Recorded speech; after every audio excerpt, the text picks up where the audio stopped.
Hello, and welcome to the Plan Your Upgrades Start Here workshop, designed for customers upgrading from Skype for Business to Microsoft Teams. My name is Debbie Arbini, and I will be guiding you through today's session. Quick note, you should see there at the bottom of the screen, we do use some upgrade planning resources. They accompany these workshops. So as you look to attend either this on-demand version or some of our live workshops, we encourage you to download the Upgrade Success Kit at the link you see there on your screen, aka.ms/upgrade success kit. So let's go ahead and get started. This on-demand version is designed such that you can fast forward, rewind, come back to any point in the workshop as needed. And we do encourage you to join one of us in a live session as well to get some of your questions answered. So this is the first in a series of 4 workshops. This workshop is really designed to lay the foundation for a successful upgrade. So it's really about the project planning, getting all of the logistics in order so that you have a positive and seamless experience as you move on your journey from Skype to Teams. We also host a Ready Your End User session. This workshop is really designed for the people side of change. How do you get your end users to move seamlessly and successfully off of Skype for Business and onto Teams? And if you're more interested in the technical side of things, we encourage you to attend the Identify and or Implement Your Upgrade Approach workshops. Those really focus on the user experiences, the policies and procedures, and things that you can enable on your admin portal to effectively move users from Skype to Teams. All of those workshops can be registered for and attended through the link you see there at the bottom of your screen, aka.ms/Skype to Teams planning. So, what are we going to cover today? First and foremost, we want to uncover why we need a formal plan. Why do we have an entire session dedicated to getting you on the right foot as you move from Skype to Teams? So, we'll spend a few minutes going through some of those very common conceptions or misconceptions about upgrading between different technologies. I'll talk to you about some of the most common attributes that we see from our most successful customers. I've been doing this work for about 17 years here at Microsoft, helping customers move between our technologies, adopt new technologies, and I want to share some of those learnings with you. So I'm going to share some of those common success factors that we see time and time again. I'll also introduce you to our Upgrade Success Framework. It's really an end-to-end, easy to follow process to get you from Skype for Business over to Microsoft Teams. And then finally, we're going to leverage some of the resources in that Upgrade Success Kit, more specifically the Upgrade Planning Workbook, to help create and implement your upgrade plan. So let's go ahead and get started.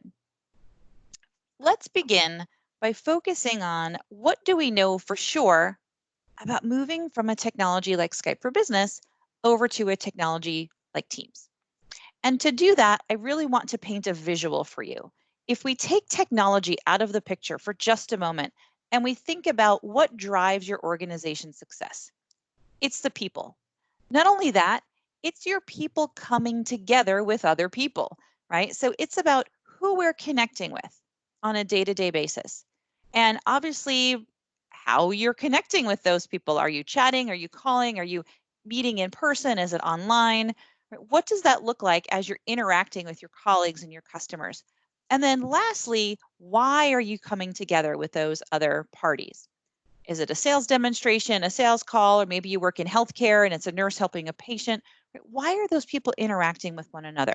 Now, every one of you that are watching this video right now are going to have a different answer to that question. But the bottom line is the same. In order for your organization to thrive and be successful, all of those 3 facets, the people, the how you're interacting, and the why, all need to come together effectively, right? We call it teamwork. Because when your organization can streamline and drive efficiencies in the way people work together, that's when your organization drives results that makes your organization successful. So really at the heart of every successful organization is teamwork. The title kind of speaks for itself. Now let's overlay this to technology. And let's take a look at how far Skype for Business gets us. Don't get me wrong, Skype is a great communications platform. But when we think about teamwork, it gets us only partway there, right? It's about the people you're interacting with and it's how you're interacting, right? Chat, meetings, calling. But what about the why? What about why you're connecting with those individuals or groups of people? Well, that's where Teams comes in. So Teams really creates a hub for teamwork. You've probably heard that term before, and it really brings teamwork full circle, right? So it's about who you're connecting with, how you're connecting, and why. Are you managing projects, collaborating on documents, trying to stay connected to your work group, working through business applications? All of those different ways of working come together in Microsoft Teams. So why am I telling you this, right? This is not a class about what is Microsoft Teams. I bring this up because all too often I work with organizations who simply want to flip the switch and move everyone to Teams only mode, send an email with a link to training and kind of call it a day. And I bring this up because it is so important when you're thinking of going from Skype to Teams. It really is a transformational way of working. So there's a little bit more work that you need to do, both from a technical side and a user readiness side, right? I like to use analogies a lot in my work, and I attune this effort like going from driving a motorcycle into an SUV, right? They're both motor vehicles, but they operate very differently. And it would be very hard for someone who's always used to driving a motorcycle to all of a sudden get behind the wheel of a minivan. It's not to say they can't do it, but they'll need a little bit more support, let's say, as they go do it. So that's reason number one of why we really want to put together a formal strategy to help get you from Skype to Teams. Secondly, again, the title kind of speaks for itself. Simply turning it on is likely not going to drive the results that you want. As we just mentioned, right, this is really about transformational change. It's about people change. Technology kind of takes a back seat, right? It's more of a means to an end, but you really have to focus on the user and the human element of this transformation. So as you're planning for your upgrade, really make sure that you're planning for technical readiness as well as user readiness in parallel. Another shortcoming that I see quite often is organizations wait until the very last minute to communicate to users. They wait until their technical deployment is done, until their pilot is completed, until the client is deployed, until they're actually ready for users to start using Teams. And that's why users go into panic mode because they're like, oh my gosh, I have to keep working and maintain my productivity. And you're taking this tool away and I have to shift the way I work. It's a lot of information to take in at once. So make sure you're planning early and bring user readiness planning in alignment and in parallel with your technical planning. Because the reality is users are going to choose whether or not they use Teams. Let me repeat that. Users are going to choose whether or not they use Teams. You can turn off Skype for Business tomorrow. It does not mean that people are going to automatically start using Teams. And I've had organizations say, well, what do you mean? It's not an option. There's always an option, right? This isn't like a typical operating system, right? You can upgrade from Windows 7 to Windows 10. Yeah, no one's going to go find a different operating system. But when it comes to a technology like Skype or Teams, there are so many options out there. There are lots of options that don't require admin rights or security testing. Some are free. We use them every day on our mobile devices to chat with our friends and our family. So you know what? You can turn off Skype for Business, but if they don't know what Teams is or they don't understand why they would go to Teams, they're going to go use a technology that works for them.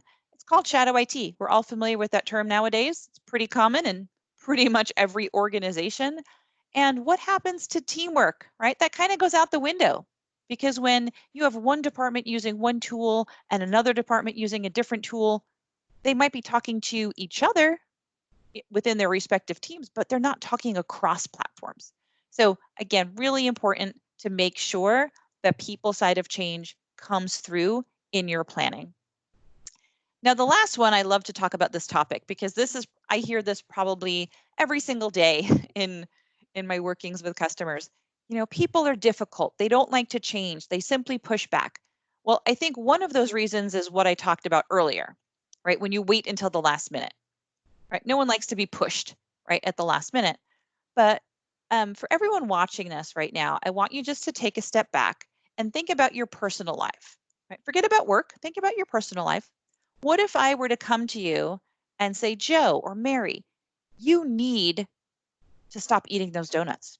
You need to do this. You need to start just eating vegetables. I'm taking all of this other stuff away. What will your reaction be? Not going to be happy, right?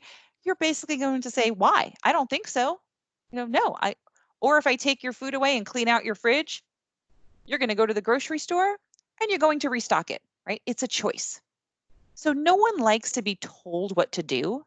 No one likes to be forced into making a change. However, if I were to approach you and say, you know what, I know that change is hard. And, we all want to live healthier lives and we want to help you be there for your kids and your grandkids and whatever the situation is, and say, let me help you get there. I'm going to support you. You're going to feel a little bit more open to making the change. So resistance is just a normal human reaction. When you tell someone they need to do something, when you basically push them, they're going to push back. So we want to be able to create the desire for people to want to go to Teams. Make it so that they're like, wow, Teams is the coolest thing ever. How can I get in on that action, right? So we really want to make it enticing for people to go to Teams. And I say anticipate resistance, because when you can build in that empathetic message and say, hey, we know that it's hard to change. We know this is a big shift. We're doing this for your benefit. Let us help you through it. Users don't feel like they're pushed. They feel like they're part of the conversation. So it's all about a nuance and it's all about perspective. And these workshops are really designed to help you get there. Right? So let's keep going. So I mentioned, I've been doing this for quite some time now. And what I wanted to share with you are some of the common success factors that we've seen from our most successful customers. And as you look at this list, it's not rocket science, right? Having the right sponsorship team, creating the right technical environment and adoption strategy. We've already talked about those. The few things I do want to call out here, though, the first one is a peer champions program. This is really critical, and I encourage you, if it's not something you've explored before, to really consider it as you're looking at upgrading from Skype for Business to Teams. Because unlike other technologies, I don't know, let's say PowerPoint, where I can sit behind my desk, shut my office door, and be working on PowerPoint presentations for 8 hours all by myself. When I'm working in Skype for Business or soon to be Microsoft Teams, you're always interacting with at least one other person. You're chatting with them, you're calling them, you're meeting, right? It's all about teamwork. It's all about connecting.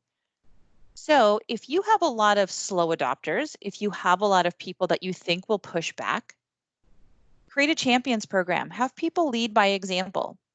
Because let's say one of my colleagues was really kind of technology adverse, let's say, but I started reaching out to them in Teams and they responded to me in Teams. Guess what? Now they're using Teams. It doesn't have to be complicated. So enlist peer champions. It's a great way to help peers evangelize adoption of a new technology. And then the last piece I wanted to call out on this slide was the operational plan. Because I find all too often, which is pretty common in every organization, right? You're assigned to this project, right? And you're assigned to see the project through. And usually that means you see it through until everyone is upgraded. Then you move on to the next project.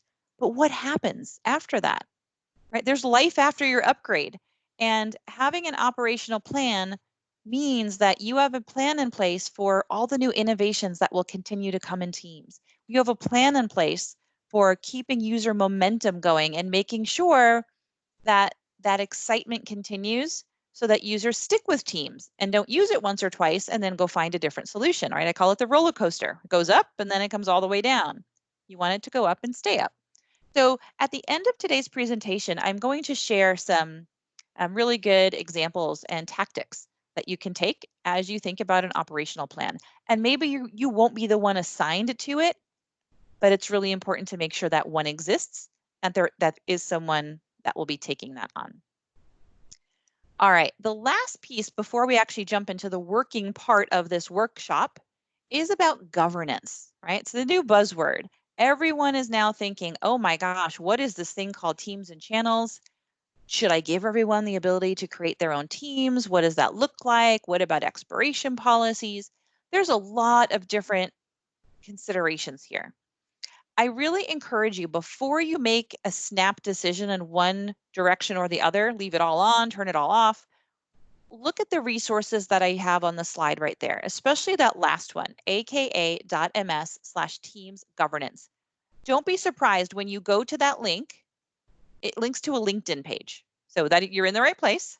But there's a plethora of resources there. Really gives you good guidance into helping you make a decision about teams and channels and security and policies and really everything that you can think of around governance for Microsoft Teams. So before you make a decision, understand what your options are and then make the right decision for your organization. So if you need to, pause this video for just a moment, jot those URLs down, and then continue on. All right, we're going to actually come into the working part of this workshop. Now, I encourage everyone to download the Upgrade Success Kit, and feel free to pause this video right now so you can get it downloaded, open it up, and I'll explain. I'm going to show you what's in that kit in just a moment. But I want you to work alongside me as I'm going through the remaining parts of this video. So take a moment again and download the Upgrade Success Kit. All right, before we jump over into the kit, two more pieces of information I want to share with you. One, lead by example. As you're working with your project team on planning and implementing your upgrade from Skype for Business to Microsoft Teams, why not use Teams? Right? Showcase how it can be used. Here's an example. It can be super simple. A team name, Teams Upgrade Planning, very explicit about what it is. And then just 3 channels. A project management channel for your project lead to be posting all these workbooks and activities and timelines and status reports back to stakeholders, right? It's kind of the project management aspect of your upgrade. And then for all of your technical readiness teammates, they have their own channel, their own work stream, where they're chatting amongst themselves about the policies and procedures and who's doing what and what features and functions will be enabled and all of those governance policies. All of that can be documented in the technical readiness channel. And then the user readiness channel can be used for all of your awareness and communications plans, training options, things like that. And what this allows you to do is each team has their respective workflows, but there's cross-team visibility so that you're not wondering what the technical team is doing and the user readiness team. You all have visibility into it while you're able to maintain your own workflow. So I really encourage you to all set up your own team and respective channels as you're going on with your upgrade planning. And now I want to introduce you to our upgrade framework. If you are familiar with change management at all, this is not new, right? The first step, getting the right people together. Second step, defining what it is you're going to do. In this workshop, we're going deep on those first 2 areas. Then your respective work streams, you can see technical and user readiness in parallel, right? We'll review what's underneath those sections. We'll talk about what happens once you're ready to actually start implementing. What do those activities look like? And then, as I mentioned, we'll wrap things up by talking about your operational phase. What happens and how do you build a good operational plan to really sustain adoption and glean your results? All right, so what we're going to do right now, I'm going to come out of my PowerPoint and I'm going to open up the planning workbook. It looks like this and it is in your Upgrade Success Kit. Let me first take a moment and introduce you to that Upgrade Success Kit. Once you download the kit, this is what you should see. Series of files. Here is that upgrade planning workbook. We have lots of posters. All of these unbranded documents are simply customizable posters that you can use. We have sample user communications, which can be used as email templates, blog posts, Yammer posts, things like that. Sample upgrade surveys to get feedback from users, a sample project timeline. We have it in Excel. You can also put it into Microsoft Project, even some pilot test plans. So lots of different tangible, tactical, and customizable resources for you to leverage as you move between Skype and Teams. But for today, we're going to focus most of our efforts with the upgrade planning workbook. So again, I encourage you, open it, have it alongside me as you're watching this workshop and be filling it out as you go. You're welcome to pause and come back to it any time you need to. So if I take a look at the bottom of page 2, That's our table of contents. And as you will notice, this is broken out exactly like the framework I just shared. Building your project team, defining your project scope, so on and so forth. Now, sometimes I work with customers who say, look, I get it. I've done these types of upgrades before. All I need to know is, how do I do this for this particular upgrade? I just need a checklist. I just need the 10 steps, the 10 things I need to be doing. So if you look down on page 3, that is your upgrade checklist. So if you're an organization who's really familiar with doing this type of work and rollouts and upgrades, feel free to use this planning checklist. If you already know who all of your stakeholders are, you know the scope of your project, your timeline, you can simply be filling out and checking the boxes to make sure that you're on track. But for the purposes of this workshop, we're going to go a little bit deeper. So I'm going to actually start on page 4. And this is around building your project team. So as I go through this, you'll notice on page 4, there's a table and there's lots of roles listed here. Don't be overwhelmed by this. Sometimes I work with organizations and there is one person who does every single one of these roles. Sometimes I work with organizations who said that role doesn't apply to me, or I have another role that's not listed here. What do I do? This is a template. It's a table for you to tweak and customize as you see fit. So all I'm going to do today is orient you to kind of the most critical roles that I see in upgrade efforts like this. And if a role and activity resonates with you, if you know who that person is, just jot it down here in the names column, just like I have John Smith here as an example. If you're thinking, wow, I'm not sure who our sponsor is, just make a note of it so that after you watch this workshop, you can go back and figure that out. So again, I'm going to talk you through some of these roles. And if you know who those people are, jot them down, highlight it, cross it out if it's not relevant. This is really up to you to make the most out of this document.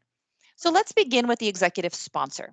This is usually a C-level, CIO, CEO, CTO type of role. It's really someone who's driving the overall messaging, signing your emails, the person who really is the top-down driver for this upgrade. Could be multiple people. Typically, it's 1 or 2 in your organization. So if you know who that is, go ahead and jot that name down. The next couple of roles, business sponsor and departmental managers, this is kind of the middle tier, right? I call it middle management. Let me give you an example. Let's say, for example, that your Northwest regional sales team of the North America sales force were super heavy users of Skype for Business. What I would do is go to the top level, whether it's your VP of that region, your sales manager, whoever that person, or maybe it's multiple people, are, and enlist them as business sponsors within those departments because they know how their team works. They know how they're using Skype for Business. They know what kind of triggers will get them to want to move to Teams. They can also help you with timing, right? Because you probably don't want to be shifting a sales team at the end of a fiscal year when they're trying to close, the rest of their sales to meet their quota. So look for business sponsors, right? Because these could be by departments, by region. A great starting point, like I mentioned, is looking at who's using Skype for Business a lot today. You can also look at it of who can benefit most from Teams. Maybe they're not using Skype for Business today, but they could be really good early adopters and good sponsors, right? Project teams, things like that, remote teams. Think about those types of work groups and then enlist the manager or vice president of those various departments as business sponsors. Human resources. This is an interesting one. I see more and more organizations bringing in human resources to this discussion. Sometimes they own training and own employee onboarding, but more so, I'm actually seeing organizations loop in human resources because they want to have a plan to onboard new employees, right? Your upgrade takes into account everyone who's an existing employee using Skype for Business. What about new employees? What about employees who aren't really using Skype today? So loop in your HR manager if needed and bring them along because a lot of the material throughout this workshop and all the workshops actually are applicable, whether you're upgrading or whether you're simply deploying net new. So you can repurpose the information. And then lastly, in the sponsorship category, we have a project lead. This is someone who oversees the day-to-day activities for your upgrade. They're typically not doing the day-to-day knobs and switches and writing emails and things like that, but they are accountable for making sure the project stays on track, for making sure activities get done, for mitigating any risks, for reporting back to stakeholders. So who is that person? Who's your project lead? Make sure you make a note of that. And now if I scroll down, we're looking at who's on your day-to-day project team. These are the people that have boots on the ground, if you will, that are actually doing all of the day-to-day work. So the first 7 roles here, 7 or 8 roles, all have to do with the technical readiness. Now, again, you may have one person that does all of these. So instead of calling these out by title, I'm going to just call them out by activity level. So you probably have someone, hopefully, that does a network assessment that looks to make sure your network is compatible with Teams. Do you need to open up any ports and firewalls? Always a good idea to do a network assessment and make sure that your environment is ready for Teams. Chances are you also have someone from a security standpoint. Regardless of what program you're bringing into your environment, you need to make sure it meets certain security criteria, right? So who is that person? And again, maybe one person. Telephony. If you are using audio conferencing and calling capabilities in Skype for Business, or you're planning on turning those on in Microsoft Teams, probably want to loop in your telephony contact, right, who manages all the phone systems today, because they want to be part of that conversation. What about desktops? Who's accountable for packaging the client, the actual Teams client? Who typically does that for Office, right? If you're not sure who's going to do it for Teams, think about who does it for other technologies. And then you really absolutely need to have your Office 365 portal admin. They are the only people who can log into the portal and actually start moving people from Skype to Teams. So at a bare minimum, you need that tenant admin engaged here. And then a service owner. Sometimes, depending on the size of your organization, you might have a service owner for each product that you launch. Sometimes you have a collaboration owner, a communication owner. Every organization is different about how you organize that, but it's really someone who's accountable for that piece of technology all up. So who's going to be that subject matter expert that can answer questions, that can be the go-to person to help make decisions about that technology, and really understand where the organization is trying to go. So that's it, right? You want to have a network lead, someone from security, someone from the desktop client, and your your portal admin, your Office 365 portal admin. Now, from a user readiness perspective, the bottom 5 rows really tie into user people change readiness. And this is super simple, right? It's communications. Who creates email templates and posters and communications that go out to your end users? Who's accountable for that messaging? What about training? Who's accountable for designing training plans? Sometimes that's HR, or maybe you have your own training team in-house. And then lastly, what about support? Support is an interesting one because it can blur the lines between technical and user readiness. I actually think support fits in both. They absolutely need to know how to troubleshoot, but most importantly, they need to know how to talk to end users. Because most of the calls that come into a help desk around technologies like Teams are more how to, or where is this feature? I'm not seeing it, or I don't think I'm doing this right. Can you help me? Right? It's not necessarily always a technical troubleshooting issue. So for your help desk, really make sure they're part of both conversations. So definitely make sure you loop in your help desk lead and make sure they're ready to both support the basic questions as well as some deep troubleshooting. And that's it. Now, again, if you have other roles, add them here. If you think there's a role that doesn't apply to you, delete it. It's really meant for you to capture all of the roles that are relevant to your organization.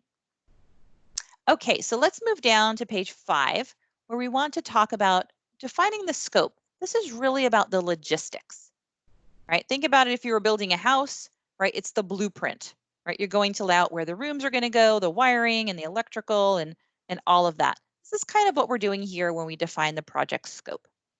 So the very first thing we're going to do is look at the actual scope for this project. And the way I like to think about scope, it's a point in time set of activities. So it's the scope of what are you doing at this point in time. So for example, your scope might be to simply pilot Microsoft Teams with the core group of users. Your scope might be to enable Skype and Teams alongside each other with islands mode, with Teams for collab only, so overlapping capabilities or select capabilities, or your scope might be to actually upgrade your organization. Why is this important? Why is it so important to get that granular? Let me give you an example. I have worked with many organizations, and when the scope is not clearly defined, the respective work streams, in this case, technical and user readiness, go off and do their own thing. And I have seen situations where your technical work stream packages the client, they push it out to everyone's desktops, and your user readiness team hasn't even started communicating yet. I've also seen situations where the user readiness team starts sending out these awesome communications that say, hey, you're going to get access to Teams, you'll be able to call and chat and meet and collaborate and do all of this great stuff. And meanwhile, your technical team, they're like, yeah, we're just running a proof of concept right now. So again, they're not in alignment. And what that means is they're both off doing their own sets of activities that's causing user confusion. That's another reason users push back. So by outlining the scope and saying, look, for the month of March, we're going to be running a pilot. For the month of May, we're going to be enabling Skype and Teams together. And then in June, we're going to start upgrading. Outline the scope. You can add some timeline logistics here as well if you want to, but really get crisp on the scope. You can always come back and add to it and update it, but make sure people know what they should be working on at this time. So for an example, if you're only going to be piloting Teams for collaboration, which means Teams and channels, then you know what? Your technical team probably maybe they don't need to loop in their telephony contact yet if you're not going to be enabling calling capabilities, right? So again, it all brings things together and allows everyone to be working off of the same sheet of music, if you will, right? They're all playing the same tune. So alongside that, you want to establish your project timeline. Right? So when are all of those activities going to get accomplished and who's on point for doing that? Now in this Word document, yeah, there's a sample table here. Obviously, Word is not designed to be, a project timeline tool. So in that Upgrade Success Kit, there is a sample project timeline. It is in Excel. You can absolutely import this into Project or recreate it in Planner or whatever your tool of choice is. But what you'll notice here is we've outlined all of the different steps based on the framework, from planning, piloting, coexisting, upgrading, and operating. And it's built on a 90-day timeline. So if I were to go in and update the time here, you'll notice that all of these dates change. These are simple Excel formulas. So obviously, if you want to have, want it to be shorter or longer, you can absolutely do that. But it gives you a good solid foundation of the sets of activities and the interaction between the activities that you should be doing. So take a look at that upgrade timeline as you start building out your plan. Next up, you want to define success goals. How will you know if this project was a success? Now, maybe your only success goal is, well, we moved everyone to Teams only mode, so no one's using Skype anymore.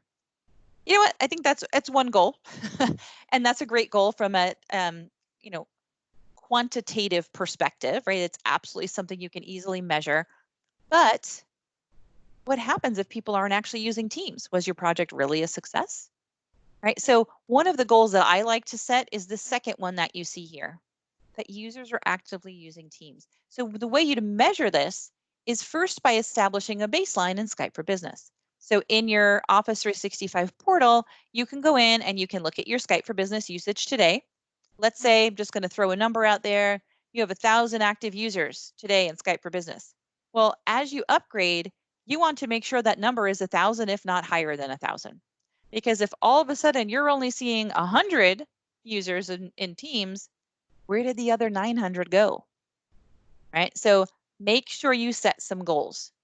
They could be qualitative, quantitative. I like having a mix of technical and user, kind of user satisfaction. So really whatever makes sense for you, sometimes I feel organizations kind of get stuck here. So we give you some. This table is really meant to be a guiding line for you to create your own goals. You're absolutely welcome to use these, add more, delete these, and recreate your own. I like to leave it at 3 to 5 goals maximum. Once you get higher than that, then it seems like you feel like you're never going to be successful because there's just way too many parameters that you have to meet. So be mindful, think through what works best for your organization, but absolutely create some success goals for your project. And then where it makes sense, establish a baseline. So that example I just gave you, you would want to establish a baseline of the active users on your current solution. Now, sometimes I work with customers who say, well, what if we're using Skype for Business, but we're also using, I won't name names, but some other tools as well. I'm like, great. If you have a way, go see how many people are using those solutions. There's lots of different ways you can do that. And then go and then measure that, the before and after as well. So think through your goals and then think if you're going to do a before and after, make sure you have a way to establish a baseline. And then next step, define a risk and mitigation plan. What happens if you're not meeting your goals? It's good to do this proactively. You don't want to be scrambling at the last minute if you're like, oh my gosh, we only have 100 users. Where did the other 900 go? And then you're scrambling trying to figure it out. Create your mitigation plan ahead, and then immediately you can jump into action, right? So these are just some examples, is what happens in that case, right? 100 users instead of 1,000, user adoption is low. Well, you know what? If you actually did the full user adoption strategy that we recommend, I would say this likelihood is probably low. Wouldn't say high, maybe medium, low to medium, but definitely not high. But maybe your mitigation plan, go look at usage, go talk to users. In your upgrade success kit, remember I said there's a user surveys document. The post-upgrade survey is the perfect survey to send out if you have low user adoption, because it asks users outright, if you're not using Teams or you don't plan to use it, help us understand why. And then there's some options they can pick from, such as, well, I use another tool. Or, nah, I don't really understand why I would. I don't really get what Teams is. Or, hey, I'm having a lot of technical issues. I need some help, right? So we actually give you those checkboxes. So ask your users if they're not using it. Let's figure out why. But make sure you create a mitigation plan so that if the time comes, you can tap into it and you're ready to go. All right, the last part of preparing your scope and defining your project is defining your upgrade approach. Now, again, using an analogy, let's say I'm based, which I am, in Portland, Oregon, and I want to go to New York City. I could fly, I can drive, I can take the bus, right? There's lots of ways for me to get there. It's the same thing with Skype to Teams. You're using Skype for Business today, you want to go to Microsoft Teams. There's a lot of different ways you can get there. You can just cut everyone over, Teams only mode. You can have both products deployed together, and you can offer overlapping capabilities, which basically means there's 2 chat tools and 2 meetings tools. You can offer select capabilities where some features are turned off on one and on the other technology. There's lots of options to pick from. We're not going to go deep in this video on what all of those options are and what the user experiences are. That is what that Identify Your Upgrade Approach workshop is all about. So table this section here, watch that other video or join us for the live workshop, then you can come back and fill out this section. But this really gives you everything that you need to know to help you prepare the right journey from Skype for Business to Teams. All right. So now we're going to scroll down. For the rest of this document, I really just want to orient you to what you're seeing, because a lot of this work has to get done offline. So that the first 2 sections we can really fill out together. The rest of this are really things that you need to be working with your work group on, but I want to orient you to what's here. So down on page 9, we're in the Prepare Your Environment for Teams section. For anyone that's watching this, that is an IT pro, IT admin, that's accountable for one or more of the technical readiness activities, this section is for you. It is a checklist of every single thing you need to do from a technical standpoint. Whether you're upgrading or net new to Teams, right? First thing, assign licenses to your users. right? That's a no-brainer. But how do you do it? If you're not sure, we have lots of supporting material to guide you, right? What about Teams prerequisites, right? Directory sync, having SharePoint and OneDrive and Exchange enabled. If you're not sure what all of the team prerequisites are, here's a link that's going to guide you. So this entire section gives you step-by-step instructions with supporting documentation of everything you need to do to get your network ready, enable policies. Right? What are all of the team's policies? What are the org-wide policies and server-side policies and user-level policies? There's a lot of options. So we tell you about what are all the options, where can you get more information. We also call out what is on or off by default to help you make your decisions. So definitely take this list, take this whole section, work with your technical teams to identify what it is you want to do, and then make sure that someone is on point for ticking all of these boxes and making all of those changes. All right, down on page 12. This is the prepare your organization. This is about the people side of change. Now we have an entire workshop, a full hour-long workshop on readying your users. So I'm not going to go deep here. We spend a full workshop on this one section. But we do talk about how to define value messaging, right? How do you create the desire for users to want to move? We talk about what happens if you have early adopters or laggards.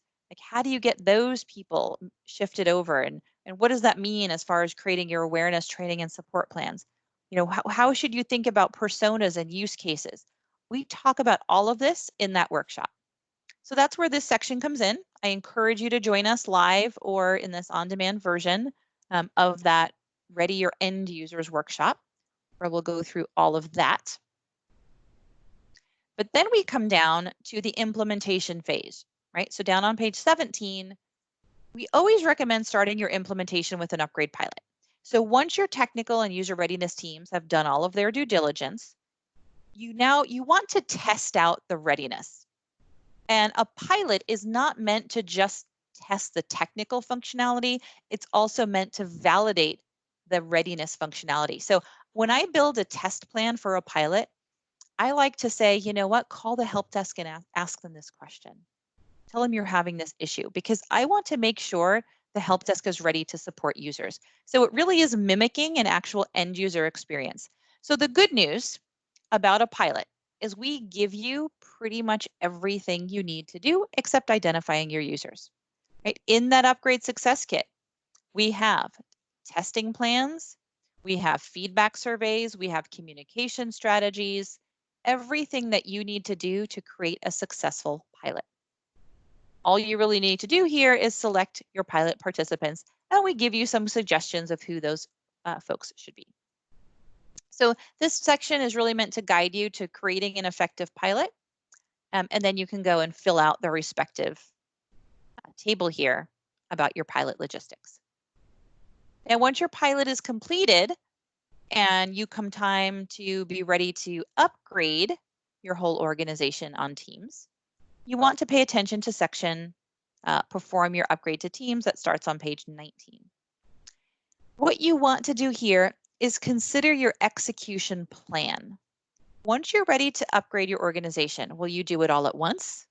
Will you do it in a phased approach? And if a phased approach, what is the phase? Is it by region, by department, by location? Think through what you've done before, but more importantly, think through how people communicate and collaborate with one another. Because for me, right, remember, it's all about teamwork. So let's say, for example, your sales and your marketing teams, they're attached at the hip, right? They communicate all the time. They're always interacting with one another. You should probably upgrade them together, because you don't want to have someone only on Teams and someone is still just on Skype for Business, and then they can't communicate with one another, depending on what mode you have enabled for them. So think through kind of how people interact, how teamwork actually unfolds in your organization. Use that to help inform the right upgrade path and an execution plan for your organization. And then document it here. Again, this should be the grounding place for your technical and user readiness teams. So if you say, okay, our upgrade user group 1 is our headquarters team in New York City, great. Then you know what? Your IT department knows that on, May 1st or whatever that date is, they need to make sure all of those users in their headquarters office are moved to Teams only. And your user readiness team needs to know that, great, on May 1st, they also need to, alarm the help desk, like, hey, be prepared. The New York City's office is going today. They need to make sure communications go out to that particular set of users.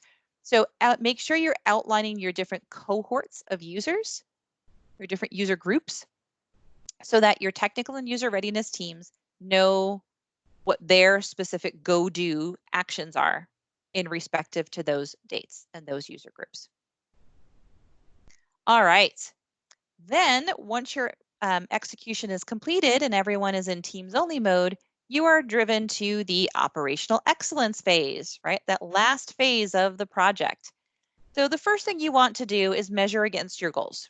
Are you on track? And if not, tap into that mitigation plan. Like, don't wait 90 days before you notice, something went wrong. Look at 2 weeks, 30 days after your upgrade, and make sure you're on track. And then have a plan to monitor your network.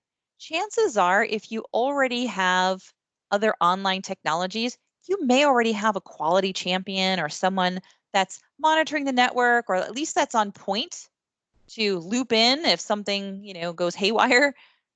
Make sure you have a plan. Make sure that person knows about Microsoft Teams. Make sure they're part of the solution and that you're bringing them in early. So think about your plan to monitor your network for quality.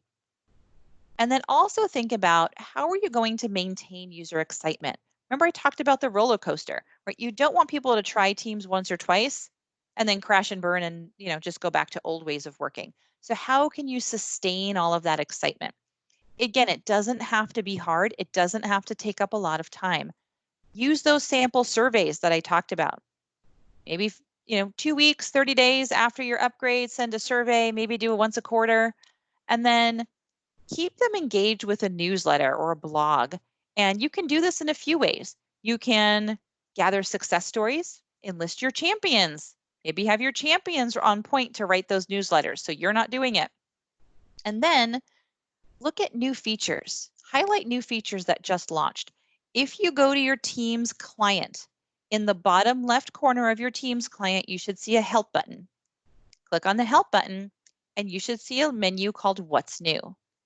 That What's New area gets updated 2, sometimes 3 times a month with all of the new features we launch. Sometimes not every feature we launch appears on our roadmap. Our roadmap is kind of forward-thinking, big ticket items, but we change things all the time. We launch these new features sometimes under the radar, and they're all captured in that What's New area. So honestly, a 5-minute exercise once a month, go to that What's New area, highlight all of the new things that launched in the last month, post it in a Yammer post or a blog or an announcement in Teams, and say, hey, did you know all these cool things just launched in Teams? Like, here's where to go to learn more information. Simple as that, a 5-minute exercise. And again, if you have a champions program, you can ask the champions to take care of that. And then lastly, you want to have a plan, kind of a forward-looking plan. This is where the roadmap comes in. What's coming the next quarter, the next 6 months? What is Microsoft working on? Right? So make sure you know, because there might be things on there, big features that either that you're waiting on or that you want to take into consideration. Maybe there's some assessment or security or additional ports or firewalls or things that you need to change on your network. So know what's coming so that you can plan ahead.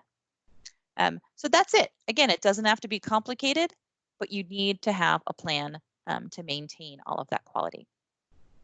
All right, I'm going to come back over into our PowerPoint presentation and we'll start recapping. Right, so what did we talk about in this workshop? We talked about why we need a formal plan. We looked at some of those success factors of our most successful customers. We introduced that end-to-end upgrade framework, and we started building your plan in that upgrade planning workbook. So as a next step, if you've been watching this whole thing and you didn't take time to download the workbook, there's the link again, aka.ms/upgrade success kit.